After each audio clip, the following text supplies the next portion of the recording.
आप सुन रहे हैं जगत गुरु तत्वदर्शी संत रामपाल जी महाराज द्वारा लिखित पुस्तक जीने की राह का पेज नंबर 200। उदाहरण परमेश्वर कबीर जी का जोगजीत के रूप में काल ब्रह्म के साथ विवाद हुआ था।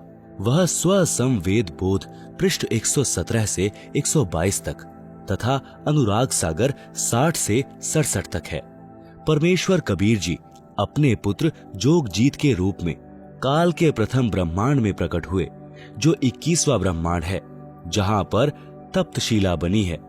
काल ब्रह्म ने जोगजीत के साथ झगड़ा किया, फिर विवश होकर चरण पकड़कर क्षमा याचना की तथा प्रतिज्ञा करवाकर कुछ सुविधा मांगी। पहली, तीनों युगों यानी सतयुग, त्रेता युग, द्वापर युग में थोड़े जीव पार करना।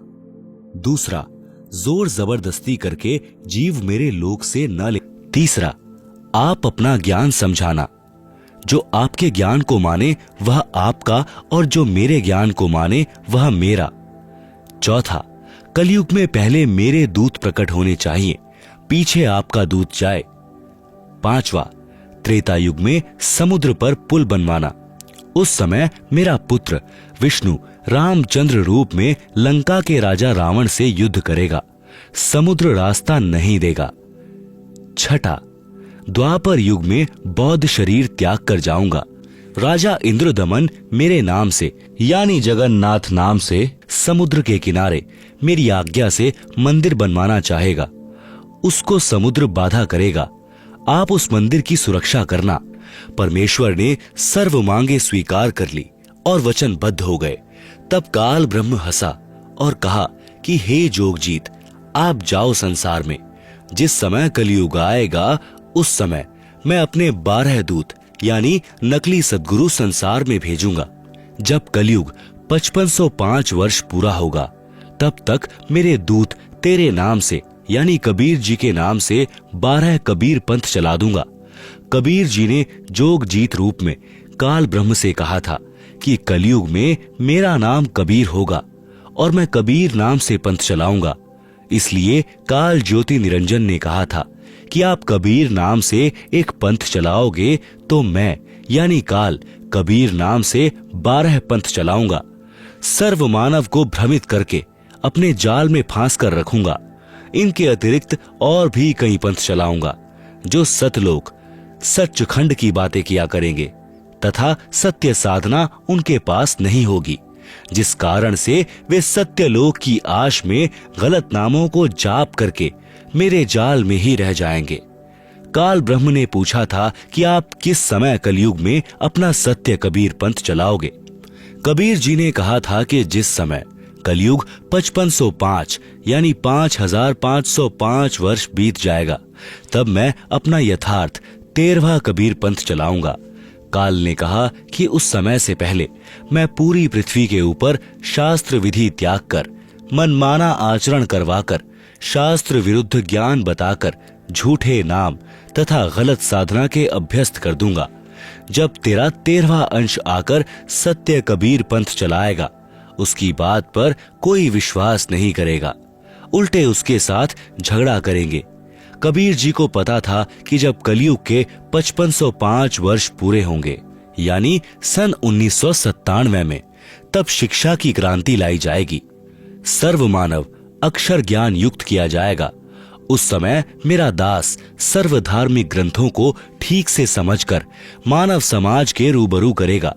सर्व प्रमाणों को आंखों देखकर शिक्षित मानव सत्य से परिचित होकर तुरंत मेरे 13वें पंथ में दीक्षा लेगा और पूरा विश्व मेरे द्वारा बताई भक्ति विधि तथा तत्व ज्ञान को हृदय से स्वीकार करके भक्ति करेगा। उस समय पुनः सतयुग जैसा वातावरण होगा। आपसी राग द्वेष, चोरी जारी, लूट ठगी कोई नहीं करेगा, कोई धन संग्रह नहीं करेगा। भक्ति को अधिक महत्व दिया जाएगा। जैसे उस समय उस व्यक्ति को महान माना जा रहा होगा जिसके पास अधिक धन होगा, बड़ा व्यवसाय होगा, बड़ी बड़ी कोठियां बना रखी होंगी, परंतु 13वें पंथ के प्रारंभ होने के पश्चात उन व्यक्तियों को मूर्ख माना जाएगा।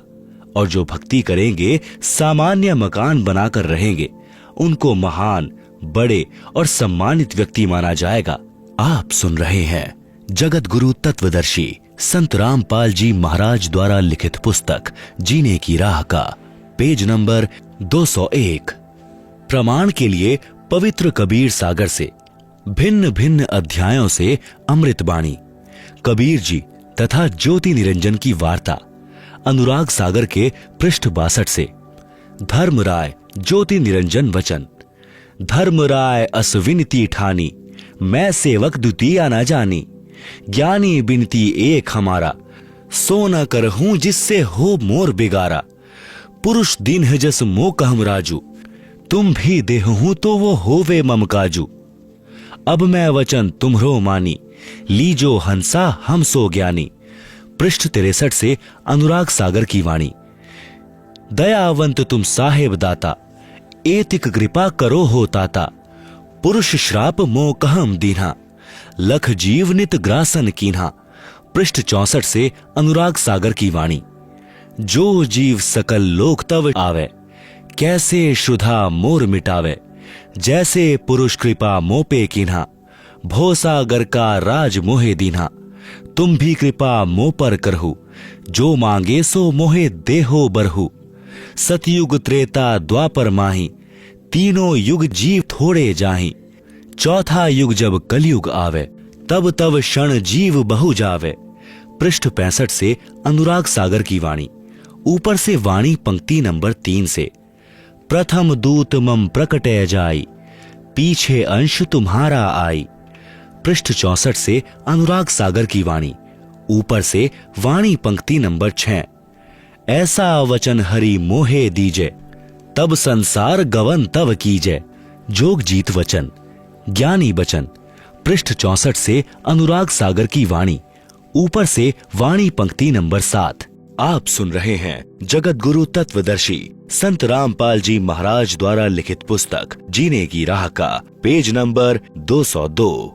अरे काल तुम पर पंच पसारा, तीनों युग जीवन दुख डारा। बिनती तोर ही लीन मैं जानी, मो कहम ठगा काल अभिमानी।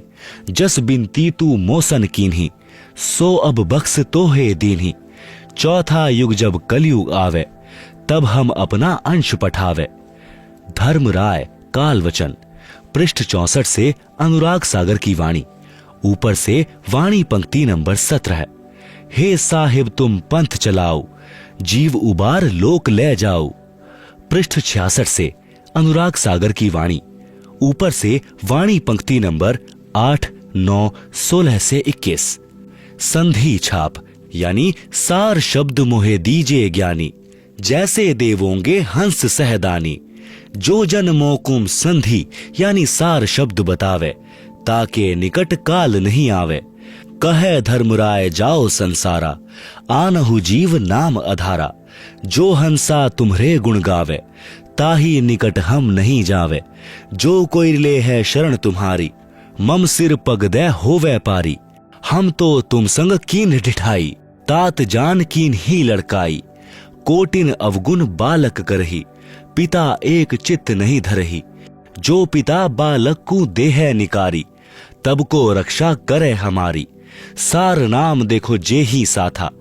ताही हंस में निवाऊं माथा। ज्ञानी कबीर वचन। अनुराग सागर पृष्ठ 66। जो तो ही देहूं संधि बताई, तो तू जीवन को हइयो दुखदाई।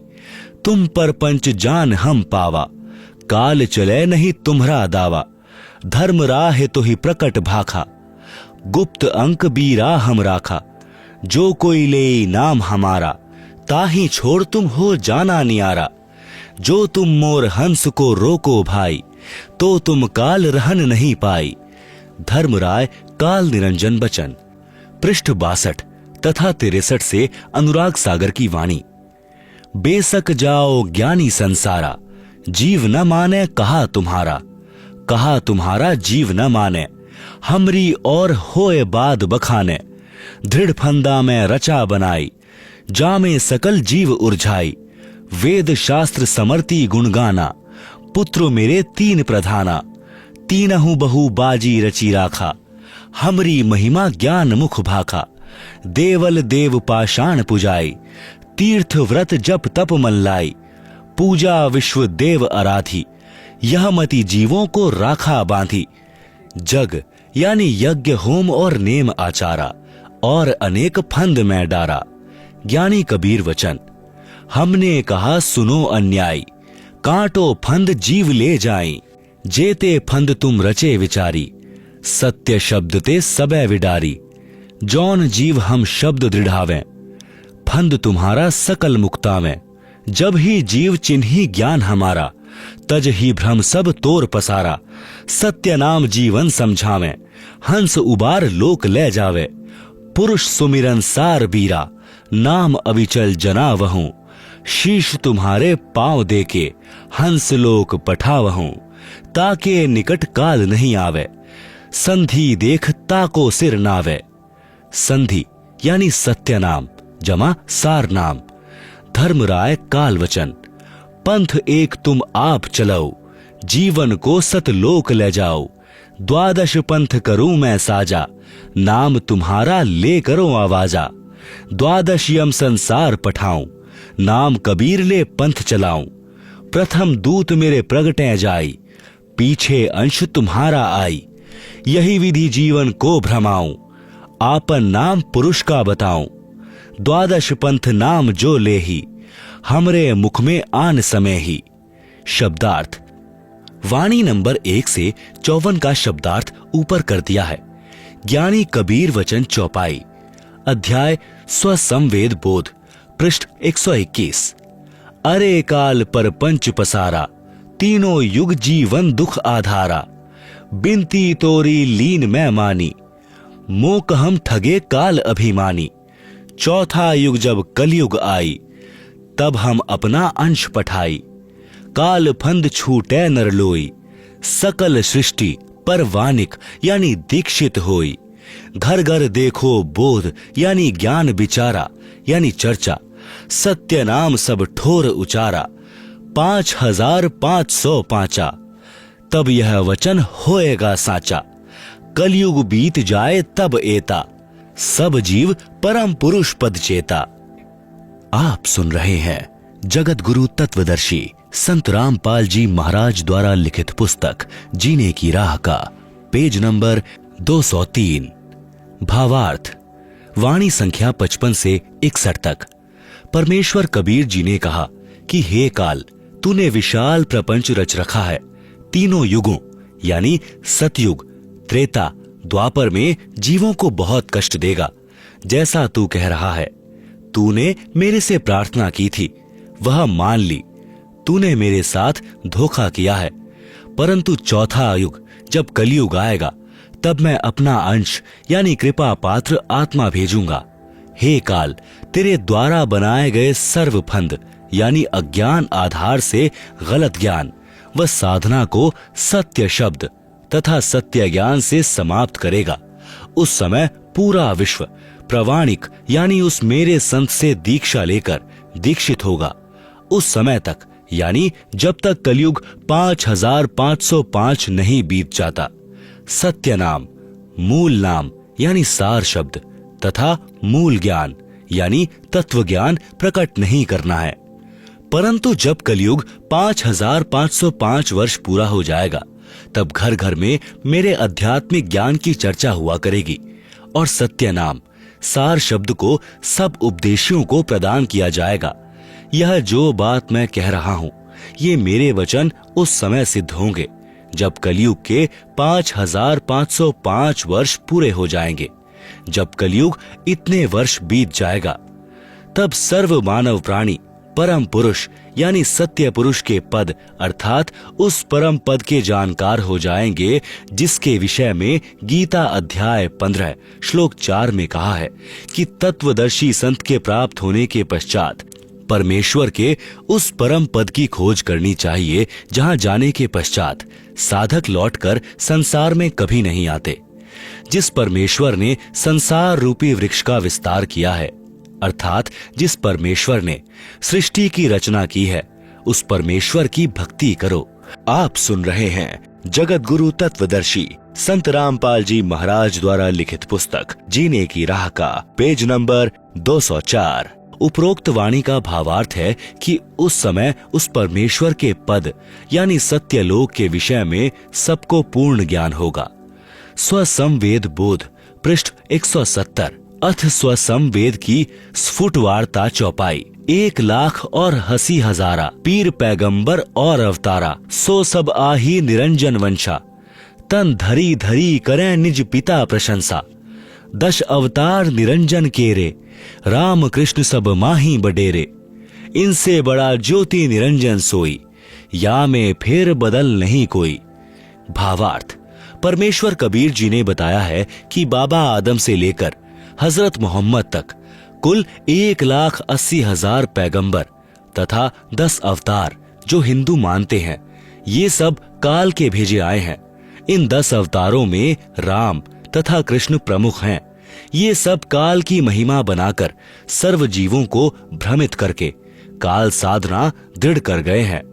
इन सब का मुखिया ज्योति निरंजन काल यानी ब्रह्म है। स्वसंवेद बोध पृष्ठ 171 1515। सत्य कबीर वचन दोहे। 5,505 जब कलयुग बीत जाए, महापुरुष फरमान तब जग तारण को आए। हिंदू तुर्क आदि सबे जेते जीव जहान, सत्य नाम की साख गही पावे पद निर्वाण। यथा सरितगन आप ही मिले सिंधु में धाए, सत्य सुकृत के मध्य तिमि सब ही पंथ समाए। जब लग पूर्ण होए नहीं ठीक का तिथि बार, कपट चातुरी तब ही लो स्वसम वेद निर्धार। सब ही नारी नर शुद्ध तब जब ठीक का दिन आवंत, कपट चातुरी छोड़ी के शरण कबीर गहंत। एक अनेक हैं गए पुनः अनेक हों एक, हंस चले सतलोक सब सत्य नाम की टेक। घर घर बोध विचार हो दुर्मति दूर बहाए, कलयुग में सब एक होई बरते सहज सुभाए। कहाँ उग्र कहाँ शूद्र हो हरे सबकी भव पीर यानी पीड़, सो समान समदृष्टि है समर्थ सत्य कबीर। आप सुन रहे हैं जगत गुरु तत्वदर्शी संत रामपाल जी महाराज द्वारा लिखित पुस्तक जीने की राह का पेज नंबर 205। भावार्थ, परमेश्वर कबीर जी ने बताया है कि हे धर्मदास, मैंने ज्योति निरंजन यानी काल ब्रह्म से भी कहा था, अब आपको भी बता रहा हूं। स्वसंवेद बोध की वाणी संख्या 66 से 74 का सरलार्थ। जिस समय कलयुग 5,505 वर्ष बीत जाएगा, तब एक महापुरुष विश्व को पार करने के लिए आएगा। हिंदू, मुसलमान आदि आदि जितने भी पंथ तब तक बनेंगे और जितने जीव संसार में हैं, वे मानव शरीर प्राप्त करके उस महापुरुष से सत्य नाम लेकर सत्य नाम की शक्ति से मोक्ष प्राप्त करेंगे। वह महापुरुष जो सत्य कबीर पंथ चलाएगा, उस 13वें पंथ में सब पंथ स्वतः ऐसे तीव्र गति से समा जाएंगे जैसे भिन्न भिन्न नदियां अपने आप निर्बाध दौड़कर समुद्र में गिर जाती हैं। उनको कोई रोक नहीं पाता। ऐसे उस 13वें पंथ में सब पंथ शीघ्रता से मिलकर एक पंथ बन जाएगा। परंतु जब तक ठीक का समय नहीं आएगा, यानी कलयुग 5,505 वर्ष पूरे नहीं करता, तब तक मैं जो यह ज्ञान स्वसंवेद में बोल रहा हूं, आप लिख रहे हो, निराधार लगेगा। जिस समय वह निर्धारित समय आएगा, उस समय स्त्री पुरुष उच्च विचारों तथा शुद्ध आचरण के होकर कपट व्यर्थ की चतुराई त्याग कर मेरी यानी कबीर जी की शरण ग्रहण करेंगे। परमात्मा से लाभ लेने के लिए एक मानव धर्म से अनेक पंथ यानी धार्मिक समुदाय बन गए हैं। वे सब पुनः एक हो जाएंगे। सब हंस यानी निर्विकार भक्त आत्माएं सत्य नाम की शक्ति से सतलोक में चले जाएंगे। मेरे अध्यात्म ज्ञान की चर्चा घर घर में होगी, जिस कारण से सबकी दुर्मति समाप्त हो जाएगी। कलयुग में फिर एक होकर सहज बर्ताव करेंगे, यानी शांति पूर्वक जीवन जिएंगे।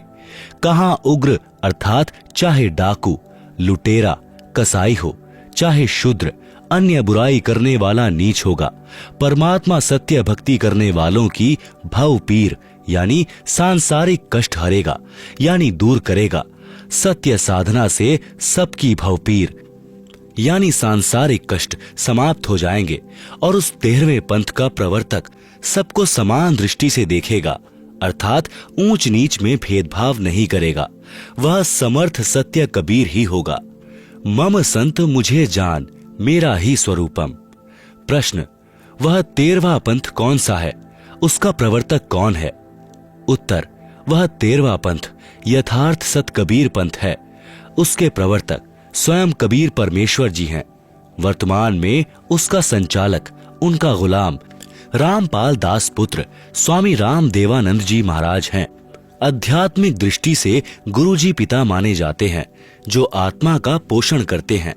प्रमाण, वैसे तो संत धर्मदास जी की वंश परंपरा वाले महंतों से जुड़े श्रद्धालुओं ने अज्ञानतावश 13वां पंथ और संचालक धर्मदास की बिंद यानी परिवार की धारा वालों को सिद्ध करने की कुचेष्टा की है, परंतु हाथी के वस्त्र को भैंसे पर डालकर कोई कहे कि देखो यह वस्त्र भैंसे का है, बुद्धिमान तो तुरंत समझ जाते हैं कि यह भैंसा का वस्त्र नहीं है, यह तो भैंसे से कई गुना लंबे चौड़े पशु का है, भले ही वे ये ना बता सकें कि यह हाथी का है।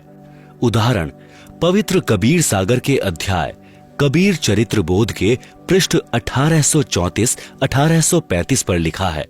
आप सुन रहे हैं जगत गुरु तत्वदर्शी संत रामपाल जी महाराज द्वारा लिखित पुस्तक जीने की राह का पेज नंबर 206। 13 गाड़ी कागजों को लिखना। एक समय दिल्ली के बादशाह ने कहा कि कबीर जी 13 गाड़ी कागजों को 2.5 दिन यानी 60 घंटे में लिख दे तो मैं उनको परमात्मा मान जाऊंगा। परमेश्वर कबीर जी ने अपनी डंडी उन 13 गाड़ियों में रखे कागजों पर घुमा दी। उसी समय सर्व कागजों में अमृतवाणी संपूर्ण आध्यात्मिक ज्ञान लिख दिया। राजा को विश्वास हो गया, परंतु अपने धर्म के व्यक्तियों यानी मुसलमानों के दबाव में उन सर्व ग्रंथों को दिल्ली में जमीन में गड़वा दिया। कबीर सागर के अध्याय कबीर चरित्र बोध ग्रंथ में पृष्ठ 1834-1835 पर गलत लिखा है कि जब मुक्तामणि साहब का समय आवेगा और उनका झंडा दिल्ली नगरी में गड़ेगा, तब वे समस्त पुस्तकें पृथ्वी से निकाली जाएंगी। सो मुक्तामणि अवतार धर्मदास के वंश की 13वीं पीढ़ी वाला होगा। विवेचन, ऊपर वाले लेख में मिलावट का प्रमाण इस प्रकार है कि वर्तमान में धर्मदास जी की वंश गद्दी दामाखेड़ा, जिला रायगढ़, प्रांत छत्तीसगढ़ में है। उस गद्दी पर 14वें वंश गुरु श्री प्रकाश मुनि नाम साहिब विराजमान हैं। 13वें वंश गुरु श्री उदित नाम साहिब थे, जो वर्तमान सन 2013 से 15 वर्ष पूर्व 1998 में शरीर त्याग गए थे। यदि 13वीं गद्दी वाले वंश गुरु के विषय में यह लिखा होता तो वे निकलवा लेते और दिल्ली झंडा गाड़ते। ऐसा नहीं हुआ तो वह 13वां पंथ धर्मदास जी की वंश परंपरा से नहीं है। फिर कबीर चरित्र बोध के पृष्ठ 1870 पर कबीर सागर में 12 पंथों के नाम लिखे हैं, जो काल यानी ज्योति निरंजन ने कबीर जी के नाम से नकली पंथ चलाने को कहा था। उनमें सर्वप्रथम नारायण दास लिखा है। 12वां पंथ गरीब दास लिखा है। वास्तव में प्रथम चूड़ामणि जी हैं। जानबूझकर काट छाट की है। उनको याद होगा कि परमेश्वर कबीर जी ने नारायण दास जी को तो शिष्य बनाया ही नहीं था। नारायण दास तो श्री कृष्ण जी के पुजारी थे। उसने तो अपने छोटे भाई चूड़ामणि जी का घोर विरोध किया था, जिस कारण से श्री चूड़ामणि जी कुदुरमाल चले गए थे। बाद में बांधवगढ़ नगर नष्ट हो गया था। कबीर चरित्र बोध में पृष्ठ 1870 पर 12 पंथों के प्रवर्तों के नाम लिखे हैं। उनमें प्रथम गलत नाम लिखा है, शेष सही हैं। लिखा है, पहला नारायण दास जी का पंथ, दूसरा यागोदास यानी जागुदास जी का पंथ, तीसरा सूरत गोपाल पंथ, चौथा मूल निरंजन पंथ, पांचवा टकसारी पंथ, छठा भगवान दास जी का पंथ, सातवां सतनामी पंथ, आठवां कमालिये पंथ यानी कमाल जी का पंथ, नौवां राम कबीर पंथ, 10वां प्रेम धाम यानी परम धाम की वाणी पंथ, 11वां जीवादास पंथ, 12वां गरीब दास पंथ। फिर कबीर वाणी अध्याय के पृष्ठ 134 पर कबीर सागर में लिखा है कि वंश प्रकार, प्रथम वंश उत्तम, यह चूड़ामणि जी के विषय में कहा है। दूसरे वंश अहंकारी, यह यागो यानी जागूदास जी का है। तीसरे वंश प्रचंड, यह सूरत गोपाल जी का है। चौथे वंश बीरहे, यह मूल निरंजन पंथ है। पांचवें वंश निंद्रा, यह टकसारी पंथ है। छठे वंश उदास, यह भगवान दास जी का पंथ है।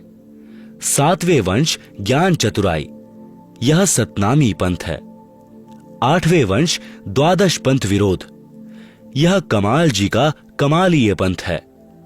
नौवें वंश पंथ पूजा, यह राम कबीर पंथ है। 10वें वंश प्रकाश, यह परम धाम की वाणी पंच है। 11वें वंश प्रकट पसारा, यह जीवा पंथ है। 12वें वंश प्रकट होए उजियारा, यह संत गरीब दास जी, गांव छुड़ानी, जिला झज्जर, प्रांत हरियाणा वाला पंथ है, जिन्होंने परमेश्वर कबीर जी के मिलने के पश्चात उनकी महिमा को तथा यथार्थ ज्ञान को बोला, जिससे परमेश्वर कबीर जी की महिमा का कुछ प्रकाश हुआ। 13वें वंश मिटे सकल अंधियारा, यह यथार्थ कबीर पंथ है, जो सन 1994 से प्रारंभ हुआ है, जो मुझ दास यानी रामपाल दास द्वारा संचालित है। आप सुन रहे हैं जगत गुरु तत्वदर्शी संत रामपाल जी महाराज द्वारा लिखित पुस्तक जीने की राह का पेज नंबर 207। दामाखेड़ा वाले धर्मदास जी के वंश गद्दी वालों ने वास्तविक भेद छुपाने की कोशिश की तो है, परंतु सच्चाई को मिटा नहीं सके। कबीर सागर के अध्याय कबीर बानी के पृष्ठ 136 पर द्वादश पंथ चलो सो भेद, द्वादश पंथ काल फुरमाना, भूले जीव न जाए ठिकाना, ताते आगम कह हम राखा, वंश हमारा चूड़ामणि शाखा, प्रथम जग में जागू भ्रमावे, बिना भेद वह ग्रंथ चुरावे, दूसर सुरती गोपाल होई, अक्षर जो जोग दृढ़ावे सोई। विवेचन, यहां पर प्रथम जागूदास बताया है, जबकि वाणी स्पष्ट कर रही है कि वंश यानी प्रथम चूड़ामणि है, दूसरा जागूदास। यही प्रमाण कबीर चरित्र बोध पृष्ठ 1870 में है, दूसरा जागूदास है। अध्याय स्वसंवेद बोध के पृष्ठ 155 1499 पर भी दूसरा जागू लिखा है। यहां प्रथम लिख दिया, यहां पर प्रथम चूड़ामणि लिखना उचित है। तीसरा मूल निरंजन बानी, लोक वेद की निर्णय ठानी, यह चौथा लिखना चाहिए। चौथे पंथ टकसार भेद लो आवे, नीर पवन को संधि बतावे, यह पांचवा लिखना चाहिए। पांचवा पंथ बीज को लेखा, लोक प्रलोक कहे हम में देखा, यह भगवान दास का पंथ है, जो छठा लिखना चाहिए था। छठा पंथ सत्यनामी प्रकाशा, घट के माही मार्ग निवासा, यह सातवां पंथ लिखना चाहिए। सातवां जीव पंथ ले बोले बानी, भयो प्रतीत मर्म नहीं जानी, यह आठवां कमाल जी का पंथ है। आठवां राम कबीर कहावे, सतगुरु भ्रम ले जीव दृढ़ावे, वास्तव में यह नौवां पंथ है। नौ में ज्ञान की कला दिखावे, भई प्रतीत जीव सुख पावे, वास्तव में यह 11वां जीवा पंथ है, यहां पर 9वां गलत लिखा है। 10वें भेद परम धाम की बानी, साख हमारी निर्णय ठानी, यह ठीक लिखा है, परंतु 11वां नहीं लिखा। यदि प्रथम चूड़ामणि जी को माने तो सही क्रम बनता है, वास्तव में प्रथम चूड़ामणि जी हैं। इसके पश्चात 12वें पंथ गरीबदास जी वाले पंथ का वर्णन प्रारंभ होता है। यह सांकेतिक है। संत गरीबदास जी का जन्म वे संवत 1774 में हुआ था। यहां गलती से 1775 लिखा है, यह प्रिंट में गलती है। संवत 1775 होई, ता दिन प्रेम प्रकटे जग सोई। आज्ञा रहे ब्रह्म बोध लावे, कोली चमार सबके घर खावे। साखी हमारी लिए जीव समझावे, असंख्य जन्म ठोर नहीं पावे। 12वें पंथ प्रगट होवे बानी, शब्द हमारे की निर्णय ठानी। अस्थिर घर का मर्म नहीं पावे, ये 12 यानी 12 पंथ हमी को ध्यावे, यानी कबीर जी को ध्यावे। 12 पंथ हम ही यानी कबीर जी ही चली आवे। सब पंथ मिटा एक ही पंथ चलावे। प्रथम चरण कल जुग निर्याणा, यानी निर्वाण, तब मगहर मांडो मैदाना। आप सुन रहे हैं जगत गुरु तत्वदर्शी संत रामपाल जी महाराज द्वारा लिखित पुस्तक जीने की राह का पेज नंबर 208। भावार्थ, यहां पर 12वां पंथ संत गरीबदास जी वाला स्पष्ट है, क्योंकि संत गरीबदास जी को परमेश्वर कबीर जी मिले थे और उनका ज्ञान योग खोल दिया था। तब संत गरीबदास जी ने परमेश्वर कबीर जी की महिमा की वाणी बोली, जो ग्रंथ रूप में वर्तमान में प्रिंट करवा लिया गया है। विचार करना है, संत गरीबदास जी के पंथ तक 12 पंथ चल चुके हैं।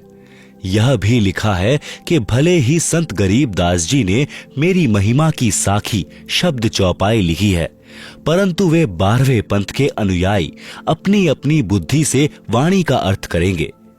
परंतु ठीक से न समझकर संत गरीबदास जी तक वाले पंथ के अनुयायी यानी 12 पंथों वाले मेरी वाणी को ठीक से नहीं समझ पाएंगे, जिस कारण से असंख्य जन्मों तक सतलोक वाला अमर धाम ठिकाना प्राप्त नहीं कर पाएंगे। ये 12 पंथ वाले कबीर जी के नाम से पंथ चलाएंगे और मेरे नाम से महिमा प्राप्त करेंगे, परंतु ये 12 के 12 पंथों वाले अनुयायी अस्थिर यानी स्थायी घर सत्यलोक को प्राप्त नहीं कर सकेंगे। फिर कहा है कि आगे चलकर 12वें पंथ यानी संत गरीबदास जी वाले पंथ में हम यानी स्वयं कबीर जी ही चलकर आएंगे। तब सर्व पंथों को मिटाकर एक पंथ चलाऊंगा। कलयुग का वह प्रथम चरण होगा, जिस समय मैं यानी कबीर जी संवत 1575 ईस्वी सन 1518 को मगहर नगर यानी उत्तर प्रदेश से निर्वाण प्राप्त करूंगा, यानी कोई लीला करके सतलोक जाऊंगा। आप सुन रहे हैं जगत गुरु तत्वदर्शी संत रामपाल जी महाराज द्वारा लिखित पुस्तक जीने की राह का पेज नंबर 209। परमेश्वर कबीर जी ने कलयुग को 3 चरणों में बांटा है। प्रथम चरण तो वह जिसमें परमेश्वर लीला करके जा चुके हैं। बिचली पीढ़ी वह है जब कलयुग 5505 वर्ष बीत जाएगा। अंतिम चरण में सब कृतघ्न हो जाएंगे, कोई भक्ति नहीं करेगा। मुझदास यानी रामपाल दास का निकास संत गरीबदास वाले 12वें पंथ से हुआ है। वह 13वां पंथ अब चल रहा है, परमेश्वर कबीर जी ने चलवाया है। गुरु महाराज स्वामी राम देवानंद जी का आशीर्वाद है। यह सफल होगा और पूरा विश्व परमेश्वर कबीर जी की भक्ति करेगा। संत गरीबदास जी को परमेश्वर कबीर जी सतगुरु रूप में मिले थे। परमात्मा तो कबीर हैं ही, वे अपना ज्ञान बताने स्वयं पृथ्वी पर तथा अन्य लोकों में प्रकट होते हैं। संत गरीबदास जी ने असुर निकंदन रमैणी में कहा है कि सतगुरु दिल्ली मंडल आयसी, सूती धरती सूम जगायसी। दिल्ली के तख्त छत्र फेर भी फिरायसी, 64 योगिनी मंगल गायसी। संत गरीबदास जी के सतगुरु परमेश्वर कबीर बंदी छोड़ जी थे। परमेश्वर कबीर जी ने कबीर सागर अध्याय कबीर बानी पृष्ठ 136 तथा 137 पर कहा है कि 12वां पंथ संत गरीबदास जी द्वारा चलाया जाएगा। संवत 1775 होई, जा दिन प्रेम प्रकटे जग सोई। साखी हमारी लिए जीव समझावे, असंख्यो जन्म ठौर नहीं पावे। 12वें पंथ प्रगट हो बानी, शब्द हमारे की निर्णय ठानी। अस्थिर घर का मर्म न पावे, ये 12 यानी 12 पंथ हम ही को ध्यावे। 12वें पंथ हम ही चली आवें, सब पंथ मिटा एक पंथ चलावें। भावार्थ, परमेश्वर कबीर जी ने स्पष्ट कर दिया है कि 12वें पंथ तक के अनुयायी मेरी महिमा की साखी जो मैंने यानी परमेश्वर कबीर जी ने स्वयं कही है, जो कबीर सागर, कबीर साखी, कबीर बीजक, कबीर शब्दावली आदि आदि ग्रंथों में लिखी है, उनको तथा जो मेरी कृपा से गरीबदास जी द्वारा कही गई वाणी के गूढ़ रहस्यों को ठीक से न समझकर स्वयं गलत निर्णय करके अपने अनुयायियों को समझाया करेंगे, परंतु सत्य से परिचित न होकर असंख्यों जन्म स्थायी घर अर्थात सनातन परम धाम यानी सत्यलोक को प्राप्त नहीं कर सकेंगे।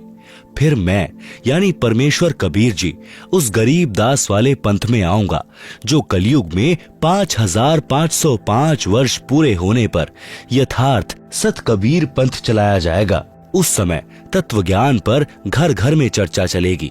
तत्व ज्ञान को समझकर सर्व संसार के मनुष्य मेरी भक्ति करेंगे, सब अच्छे आचरण वाले बनकर शांति पूर्वक रहा करेंगे। इससे सिद्ध है कि 13वां पंथ जो यथार्थ कबीर पंथ है वह अब मुझ दास यानी रामपाल दास द्वारा चलाया जा रहा है। कृपा परमेश्वर कबीर जी की है। जब परमेश्वर कबीर जी तोतादरी स्थान पर ब्राह्मणों के भंडारे में भैंसे से वेद मंत्र बुलवा सकते हैं तो वे स्वयं भी बोल सकते थे। समर्थ की समर्थता इसी में है कि वे जिससे चाहें अपनी महिमा का परिचय दिला सकते हैं। शायद इसीलिए परमेश्वर कबीर जी ने अपनी कृपा से मुझ दास यानी रामपाल दास से यह 13वां पंथ चलवाया है। आप सुन रहे हैं जगत गुरु तत्वदर्शी संत रामपाल जी महाराज द्वारा लिखित पुस्तक जीने की राह का पेज नंबर 210। कलयुग वर्तमान में कितना बीत चुका है। हिंदू धर्म में आदि शंकराचार्य जी का विशेष स्थान है। दूसरे शब्दों में कहें तो हिंदू धर्म के संरक्षक तथा संजीवन दाता भी आदि शंकराचार्य हैं।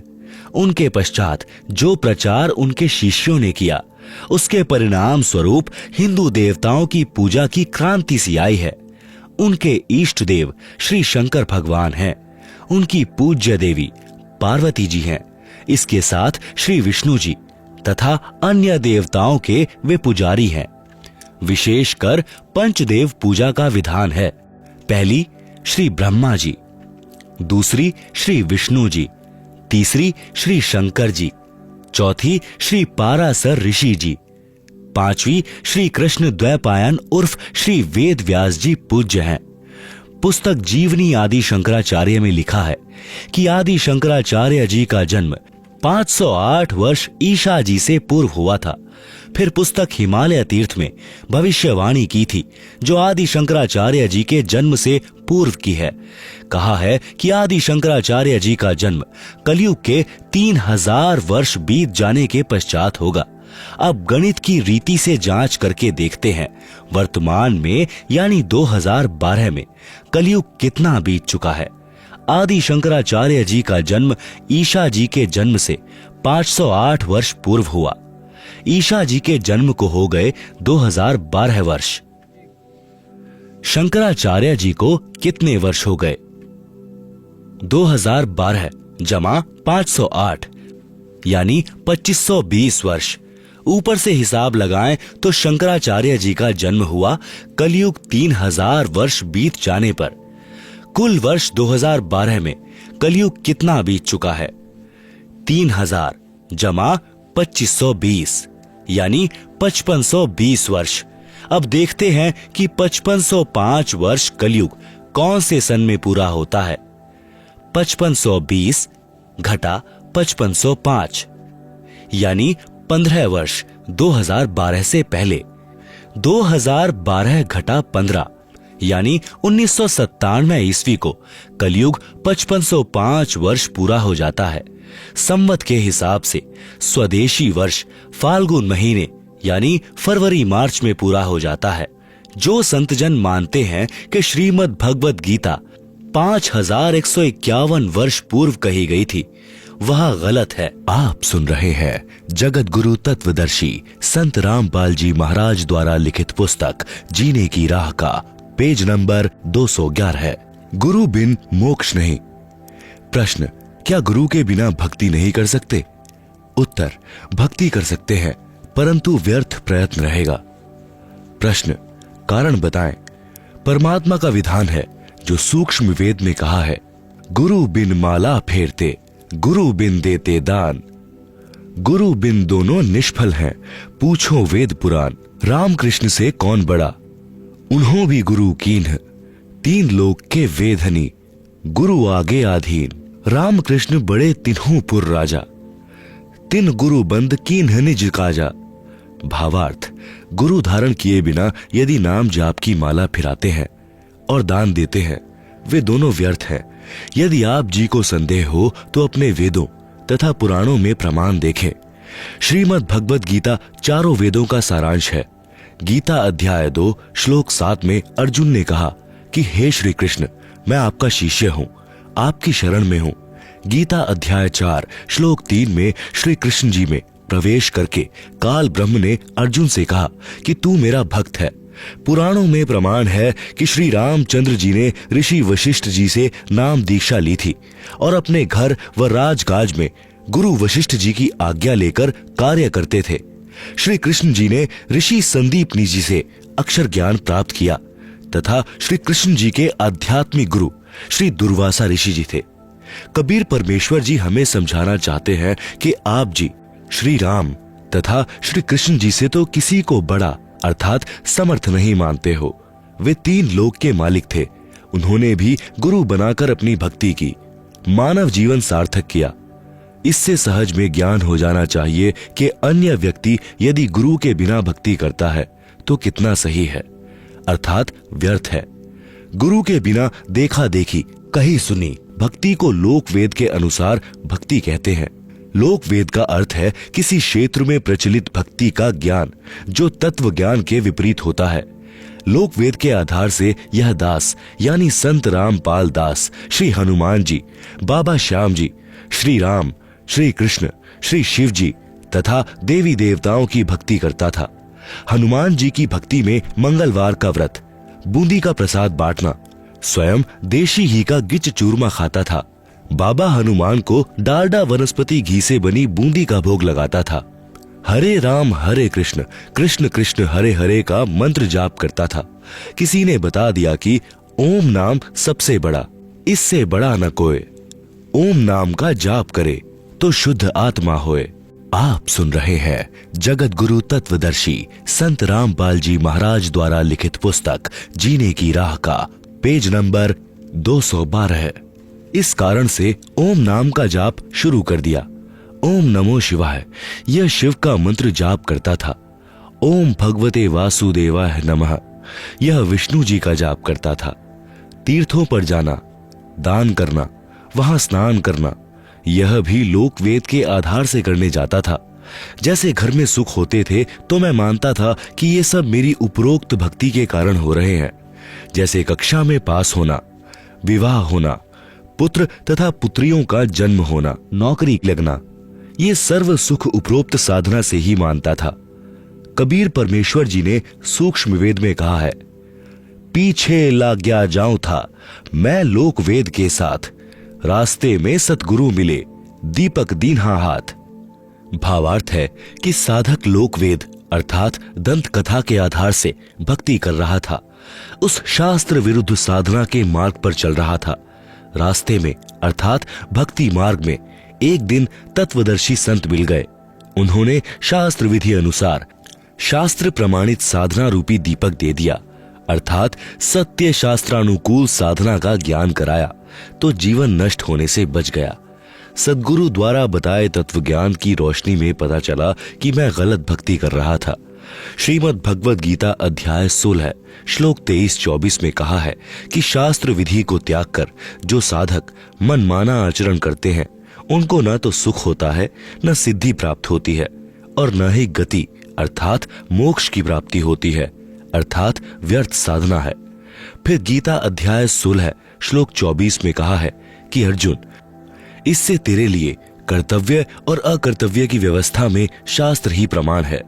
जो उपरोक्त साधना यह दास यानी संत रामपाल दास किया करता था तथा पूरा हिंदू समाज कर रहा है, वह सब गीता वेदों में वर्णित न होने से शास्त्र विरुद्ध साधना हुई जो व्यर्थ है। कबीर परमेश्वर जी ने कहा है, गुरु बिन काहू न पाया ज्ञाना, ज्यों थोथा भुस छड़े मूढ़ किसाना। गुरु बिन वेद पढ़े जो प्राणी, समझे न सार रहे अज्ञानी।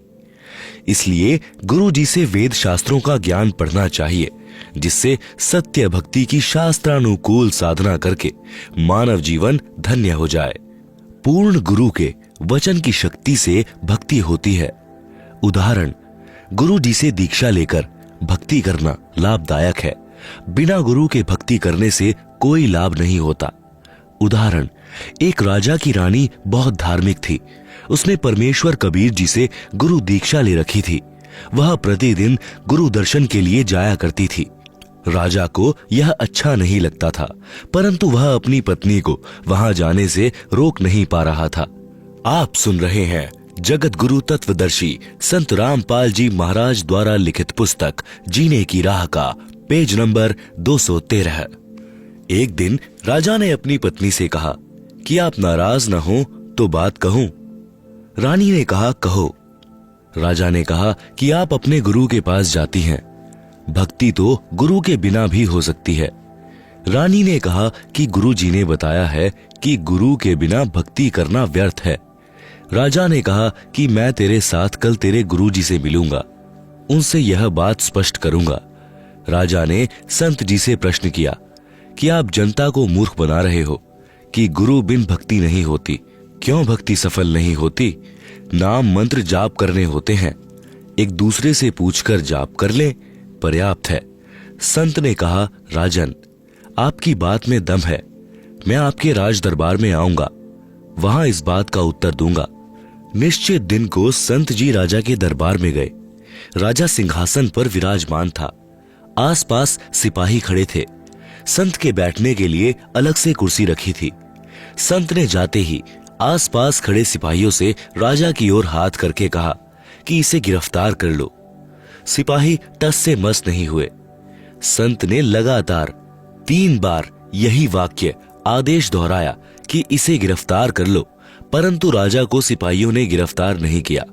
राजा को संत पर क्रोध आया कि यह कमबख्त मेरी पत्नी को इसलिए बहका रहा था कि इससे राज्य को प्राप्त कर लूं। राजा ने एक बार कहा कि सिपाहियों, इसे गिरफ्तार कर लो। राजा के हाथ का संत की ओर संकेत था। उसी समय सिपाहियों ने संत को गिरफ्तार कर लिया। संत ने कहा कि हे राजन, आप घर पर बुलाकर संत का अनादर कर रहे हो, यह अच्छी बात नहीं। राजा ने कहा, आप यह क्या बकवास कर रहे थे? मुझे गिरफ्तार करने का आदेश दे रहे थे। संत ने कहा, मैं आपके उस प्रश्न का उत्तर दे रहा था कि गुरु से दीक्षा लेकर भक्ति करना क्यों लाभदायक है। मुझे छुड़ाओ तो मैं आपको उत्तर दूं। राजा ने सिपाहियों से कहा कि छोड़ दो। सिपाहियों ने संत को छोड़ दिया। संत ने कहा कि हे राजा जी, मैंने यही वाक्य कहा था, इसे गिरफ्तार कर लो। सिपाही टस से मस नहीं हुए। आप जी ने भी यही वाक्य कहा था कि तुरंत सिपाहियों ने मुझे गिरफ्तार कर लिया। आपके वचन में राज की शक्ति है, मेरे वचन में आध्यात्मिक शक्ति है। आप उसी नाम जाप के लिए किसी को भक्ति के लिए कहोगे तो वह मंत्र कोई कार्य नहीं करेगा। मैं वही नाम जाप करने को कहूंगा, वह तुरंत प्रभाव से क्रियावान होगा। इसलिए पूर्ण संत से दीक्षा लेने से साधक में तुरंत आध्यात्मिक प्रक्रिया प्रारंभ हो जाती है। उसकी आत्मा में भक्ति का अंकुर निकल आता है। सूक्ष्म वेद में कहा है कि सद्गुरु पशु मानुष करी डारे, सिद्धि दे अगर ब्रह्म विचारे। आप सुन रहे हैं जगत गुरु तत्वदर्शी संत रामपाल जी महाराज द्वारा लिखित पुस्तक जीने की राह का पेज नंबर 214। भावार्थ, सद्गुरु पहले मनुष्य को सत्संग सुना सुनाकर नेक इंसान बनाते हैं, सर्व बुराइयों को छुड़वाते हैं, फिर अपनी भक्ति की सिद्धि अर्थात शक्ति शिष्य के अंतःकरण में शब्द से प्रवेश करके ब्रह्म अर्थात परमात्मा की साधना करने के विचार प्रबल करते हैं, जिससे साधक की रुचि भक्ति में दिनों दिन बढ़ती है। फिर वह देवता बन जाता है। कबीर जी ने कहा है कि बलिहारी गुरु आपना, घड़ी घड़ी 100-100 बार, मानुष से देवता किया, करत न लाई बार। इसलिए कहा है कि गुरु बिन माला फेरते, गुरु बिन देते दान, गुरु बिन दोनों निष्फल हैं, चाहे पूछो वेद पुराण। योग यज्ञ तप दान करावे, गुरु विमुख फल कभी नहीं पावे। भावार्थ, गुरु बिन नाम जाप की माला फिराते हैं या दान देते हैं, वह व्यर्थ है। यह वेदों तथा पुराणों में भी प्रमाण है। फिर अंतिम चौपाई का भावार्थ है कि यदि दीक्षा लेकर फिर गुरु को छोड़कर उन्हीं मंत्रों का जाप करता रहे तथा यज्ञ हवन दान भी करता रहे, वह भी व्यर्थ है, उसको कोई लाभ नहीं होगा। तांते सतगुरु शरणा लीजे, कपट भाव सब दूर करीजे। अन्य प्रमाण, गर्भ योगेश्वर गुरु बिना, करते हरि की सेव, कहें कबीर बैकुंठ से, फेर दिया सुखदेव। राजा जनक गुरु किया, फिर कीन्ही हर की सेव, कहें कबीर बैकुंठ में, चले गए सुखदेव। भावार्थ, ऋषि वेद व्यास जी के पुत्र सुखदेव जी अपने पूर्व जन्म की भक्ति की शक्ति से उड़कर स्वर्ग में चले जाते थे। एक दिन वे श्री विष्णु जी के लोक में बने स्वर्ग में प्रवेश करने लगे। वहां के कर्मचारियों ने ऋषि सुखदेव जी से स्वर्ग द्वार पर पूछा कि ऋषि जी अपने पूज्य गुरु जी का नाम बताओ। सुखदेव जी ने कहा कि गुरु की क्या आवश्यकता है, अन्य गुरु धारण करके यहाँ आए हैं। मेरे में स्वयं इतनी शक्ति है कि मैं बिना गुरु के आ गया हूँ। द्वारपालों ने बताया, ऋषि जी यह आपकी पूर्व जन्म में संग्रह की हुई भक्ति की शक्ति है। यदि फिर से गुरु धारण करके भक्ति नहीं करोगे तो पूर्व की भक्ति कुछ दिन ही चलेगी, आपका मानव जीवन नष्ट हो जाएगा। उदाहरण के लिए वर्तमान में इन्वर्टर की बैटरी को चार्जर लगाकर चार्ज कर रखा है। यदि चार्जर हटा दिया जाए तो भी इन्वर्टर अपना कार्य करता रहेगा, क्योंकि उसमें ऊर्जा संग्रह हो चुकी है। कुछ समय पश्चात वह सर्व कार्य करना छोड़ देता है। न ट्यूब जलेंगी न पंखा चलेगा। उसको फिर से चार्ज करना अनिवार्य है। उसके लिए चार्जर चाहिए। चार्जर गुरु जानो, बिजली परमेश्वर जानो। आप सुन रहे हैं जगत गुरु तत्वदर्शी संत रामपाल जी महाराज द्वारा लिखित पुस्तक जीने की राह का पेज नंबर 215 है। ऋषि सुखदेव में अपनी सिद्धि का अभिमान था, वह नहीं माना। बात भगवान विष्णु जी तक पहुंच गई। श्री विष्णु जी ने भी यह बात कही कि ऋषि जी पहले आप गुरु बनाओ फिर यहाँ आओ। सुखदेव जी ने कहा, भगवान पृथ्वी लोक पर मेरे समान कोई नहीं है, न कोई ढंग का गुरु है। कृपा आप ही बताएं कि मैं किसको गुरु बनाऊं। श्री विष्णु जी ने बताया कि आप राजा जनक को गुरु बनाओ। यह कहकर श्री विष्णु जी अपने महल में चले गए। सुखदेव ऋषि वापस पृथ्वी पर आए। राजा जनक से दीक्षा लेकर उनके बताए भक्ति मंत्रों का जाप किया। तब ऋषि सुखदेव जी को स्वर्ग में रहने दिया। इसलिए गुरु बनाकर भक्ति करने से ही सफलता संभव है। बिना गुरु भक्ति दान आदि आदि करना व्यर्थ है। गुरु पूरा हो, झूठे गुरु से कोई लाभ नहीं होता। प्रश्न, पूरे गुरु की क्या पहचान है? हम तो जिस भी संत से ज्ञान सुनते हैं वह पूर्ण सद्गुरु लगता है। उत्तर, सूक्ष्म वेद में गुरु के लक्षण बताए हैं। सतगुरु के लक्षण कहूं, मधुरे बैन विनोद, 4 वेद 6 शास्त्र, कह 18 बोध। संत गरीब दास जी, गांव छुड़ानी, जिला झज्जर, हरियाणा को परमेश्वर कबीर जी मिले थे।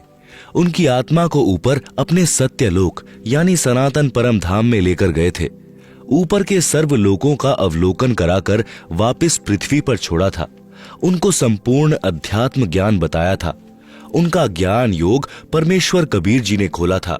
उसके आधार से संत गरीब दास जी ने गुरु की पहचान बताई है कि जो सच्चा गुरु अर्थात सतगुरु होगा वह ऐसा ज्ञान बताता है कि उसके वचन आत्मा को आनंदित कर देते हैं, बहुत मधुर लगते हैं, क्योंकि वे सत्य पर आधारित होते हैं। कारण है कि सतगुरु 4 वेदों तथा सर्व शास्त्रों का ज्ञान विस्तार से कहता है। यही प्रमाण परमेश्वर कबीर जी ने सूक्ष्म वेद में कबीर सागर के अध्याय जीव धर्म बोध में पृष्ठ 1960 पर दिया है। गुरु के लक्षण 4 बखाना। प्रथम वेद शास्त्र को ज्ञाना, दूजे हरि भक्ति मन कर्म बानी, तीजे समदृष्टि करी जानी, चौथे वेद विधि सब कर्मा, ये 4 गुरु गुण जानो मर्मा। सरलार्थ, कबीर परमेश्वर जी ने कहा है कि जो सच्चा गुरु होगा उसके 4 मुख्य लक्षण होते हैं। पहला, सब वेद तथा शास्त्रों को वह ठीक से जानता है। दूसरे वह स्वयं भी भक्ति मन कर्म वचन से करता है, अर्थात उसकी कथनी और करनी में कोई अंतर नहीं होता। तीसरा लक्षण यह है कि वह सर्व अनुयायियों से समान व्यवहार करता है, भेदभाव नहीं रखता। चौथा लक्षण यह है कि वह सर्व भक्ति कर्म वेदों यानी 4 वेद तो सर्व जानते हैं, ऋग्वेद, यजुर्वेद, सामवेद, अथर्ववेद तथा 5वां वेद सूक्ष्म वेद है। इन सर्व वेदों के अनुसार करता और कराता है। आप सुन रहे हैं जगत गुरु तत्वदर्शी संत रामपाल जी महाराज द्वारा लिखित पुस्तक जीने की राह का पेज नंबर 216। वेदों यानी 4 वेदों ऋग्वेद, यजुर्वेद, सामवेद तथा अथर्ववेद में केवल ओम यह एक नाम है जाप करने का। प्रमाण यजुर्वेद अध्याय 40 मंत्र 15 तथा 17 में। मंत्र 15 में कहा है कि ओम नाम का स्मरण कार्य करते करते करो, विशेष तड़फ के साथ करो, मनुष्य जीवन का परम कर्तव्य मानकर स्मरण करो। ओम का जाप मृत्यु पर्यंत करने से इतना अमरत्व प्राप्त हो जाएगा जितना ओम के स्मरण से होता है। यजुर्वेद अध्याय 40 मंत्र 15। यजुर्वेद अध्याय 40 मंत्र 17 में वेद ज्ञान दाता ब्रह्म ही है। कहा है कि जो पूर्ण परमात्मा है वह तो परोक्ष यानी छुपा है यानी अव्यक्त है, वह सबकी दृष्टि में नहीं आता। उसकी जानकारी यजुर्वेद अध्याय 40 मंत्र 10 में बताई है कि उसका यथार्थ यानी ज्ञान तत्वदर्शी संत ही जानते हैं। उनसे सुनो। फिर यजुर्वेद अध्याय 40 मंत्र 17 में आगे कहा है कि अहम खम ब्रह्म यानी मैं ब्रह्म हूं, मेरा ओम नाम है, मैं ऊपर दिव्य आकाश रूपी ब्रह्म लोक में रहता हूं। यजुर्वेद अध्याय 40 मंत्र 17। यही प्रमाण श्री देवी महापुराण यानी गीता प्रेस गोरखपुर से प्रकाशित सचित्र मोटा टाइप केवल हिंदी के 7वें स्कंद में पृष्ठ 562-563 पर श्री देवी जी ने राजा हिमालय को बताया है कि राजन, आप यदि आत्म कल्याण चाहते हो तो मेरी भक्ति सहित सर्व बातों को छोड़ दो, केवल एक ओम नाम का जाप करो, ब्रह्म प्राप्ति का उद्देश्य रखो, इससे आप ब्रह्म को प्राप्त हो जाओगे। वह ब्रह्मलोक रूपी दिव्य आकाश में रहता है। इससे स्पष्ट हुआ कि वेदों में केवल एक ओम नाम ही जाप का है। श्रीमद् भगवद गीता जो वेदों का सारांश है, उसमें अध्याय 8 श्लोक 13 में कहा है, ओम इति एकाक्षरम ब्रह्म व्याहरण माम अनुस्मरण, यह प्रयाति त्यजन देहम सह याति परमाम गतिम। अनुवाद, गीता ज्ञान दाता ब्रह्म ने कहा है कि मुझ ब्रह्म का केवल ओम यानी ओम यह एक अक्षर है, इसका उच्चारण स्मरण करता हुआ जो साधक शरीर त्याग कर जाता है वह मृत्यु उपरांत ओम नाम के स्मरण से मिलने वाली परम गति अर्थात ब्रह्मलोक को प्राप्त होता है। श्रीमद् भगवद गीता तथा वेदों में इसके अतिरिक्त अर्थात ओम यानी ओम के अतिरिक्त कोई नाम ब्रह्म साधना का नहीं है। प्रमाणित हुआ कि ओम यानी ओम नाम का जाप शास्त्र प्रमाणित है। गीता ज्ञान दाता ने स्पष्ट किया है कि अर्जुन, तेरे और मेरे बहुत जन्म हो चुके हैं, आगे भी होंगे। मेरी उत्पत्ति को ऋषि तथा देवतागण नहीं जानते। गीता अध्याय 2 श्लोक 12, गीता अध्याय 4 श्लोक 5, गीता अध्याय 10 श्लोक 2। इससे सिद्ध हुआ कि गीता ज्ञान दाता ब्रह्म नाशवान है तथा जन्मता मरता है। इसके पुजारी भी जन्म मरण के चक्र में ही रहेंगे। इसलिए गीता अध्याय 8 श्लोक 16 में कहा है कि ब्रह्मलोक में गए साधक भी पुनर्जन्म में रहते हैं। इसलिए गीता ज्ञान दाता ने गीता अध्याय 18 श्लोक 62 में कहा है कि हे भारत, तू सर्व भाव से उस परमेश्वर की शरण में जा। उस परमेश्वर की कृपा से ही तू परम शांति तथा सनातन परम धाम अर्थात सत्यलोक को प्राप्त होगा।